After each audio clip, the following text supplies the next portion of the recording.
ஆண்டவரும் இரட்சகருமான இயேசு கிறிஸ்துவின் ஈடு இணையற்ற நாமத்தில் அன்றன்றுள்ளப்பம் வாசகர்களுக்கு எங்கள் அன்பின் வாழ்த்துக்கள். 2024 ஆண்டு ஜூன் மாதம் 26 தேதி புதன்கிழமைக்குரிய தின தியானம். இன்றைய தலைப்பு உத்தரவு அருளுகிறவர். யோனா 2:2 சொல்லுகிறது, என் நெருக்கத்தில் நான் கர்த்தரை நோக்கி கூப்பிட்டேன், அவர் எனக்கு உத்தரவு அருளினார். நான் பாதாளத்தின் வயிற்றிலிருந்து கூக்குரலிட்டேன், நீர் என் சத்தத்தை கேட்டீர். தீர்க்கதரிசியாகிய யோனாவுக்கு இக்கட்டான மரண போராட்டம் வந்தது.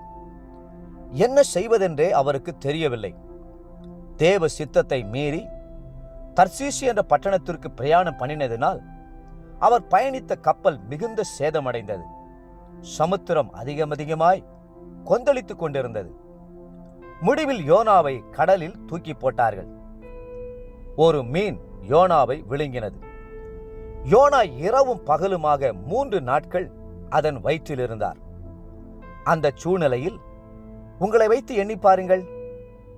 வாழ்வா அல்லது சாவா என்று தெரியாத ஒரு நிலை. இனி பூமியிலே வாழ முடியும் என்கிற நம்பிக்கை முற்றிலும் யோனாவை விட்டு நீங்கிற்று. அவர் தன் உள்ளத்தின் அங்கலாய்ப்பை வேதத்தில் விவரித்து சொல்கிறார். யோனா 2 அதிகாரம் 1-8 வரை. முடிவில் அவருடைய தீர்மானம் என்னவாயிருந்தது? நானோவெனில் துதியின் சத்தத்தோடே உமக்கு பலியிடுவேன், நான் பண்ணின பொருத்தனையை செலுத்துவேன், ரட்சிப்பு கர்த்தருடையது என்றான். யோனா 2:9. அப்பொழுது கர்த்தர் மீனுக்கு கட்டளையிட்டார், அது யோனாவை கரையிலே கக்கிவிட்டது. யோனா 2:10. நீங்கள் ஒருவேளை இன்று யோனாவைப் போல இருக்கலாம். சில தவறுகளை செய்து அதன் விளைவாக நீங்கள் பிரச்சனைக்குள் சிக்கி இருக்கலாம். பாதாளத்தின் வயிற்றில் இருப்பதைப் போல உணரக்கூடும். குடும்பத்தில் சமாதானம் இல்லாமல், சந்தோஷம் இல்லாமல், மற்றவர்களைப் போல பாடி துதிக்க முடியாமல் இருக்கலாம். அந்த சூழ்நிலையிலும் கர்த்தரை துதிக்க தீர்மானியுங்கள். ஏதோ கடமைக்காக ஸ்தோத்திரம் ஸ்தோத்திரம் என்று கிளிப்பிள்ளையைப் போல சொல்லாமல் உள்ளத்தின் ஆழத்திலிருந்து உண்மையாக துதியை ஏறெடுங்கள். ஒரு சகோதரிக்கு கடுமையான அம்மை நோய் வந்தது. படுத்த படுக்கையாகிவிட்டார்கள். உதவி செய்ய யாருமில்லை. கை குழந்தையை வைத்துக்கொண்டு வேலைக்கு செல்லும் கணவனுக்கு சமைத்து தரக்கூட முடியவில்லை. தாங்க முடியாத ஜுரம். ஏன் ஆண்டவரே, ஏன் எனக்கு இந்த வியாதி வந்தது என்று புலம்பி அழுதார்கள். அப்பொழுது கர்த்தர் வெறுமையான கூடை ஒன்றை அவருக்கு காண்பித்தார். உன் வாயில் துதியின் தொனி இல்லாததால் உன் கூடை வெறுமையாய் இருக்கிறது என்று பேசினார். அப்பொழுது இரவு 1 மணி இருக்கும். உடனே அந்த சகோதரி முழங்கால் படியிட்டு கர்த்தரை துதித்து ஸ்தோத்திரம் பண்ண ஆரம்பித்தார்கள். களைப்பின் மிகுதியால் அப்படியே தூங்கியும் விட்டார்கள்.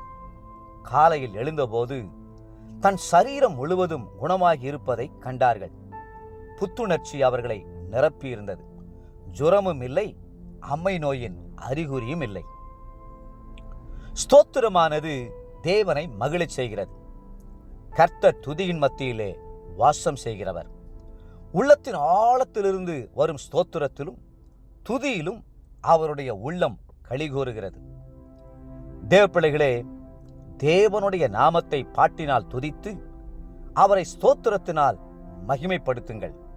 69 சங்கீதம் 30 இன்றைய நினைவிற்கு எபிரெயர் 13:15.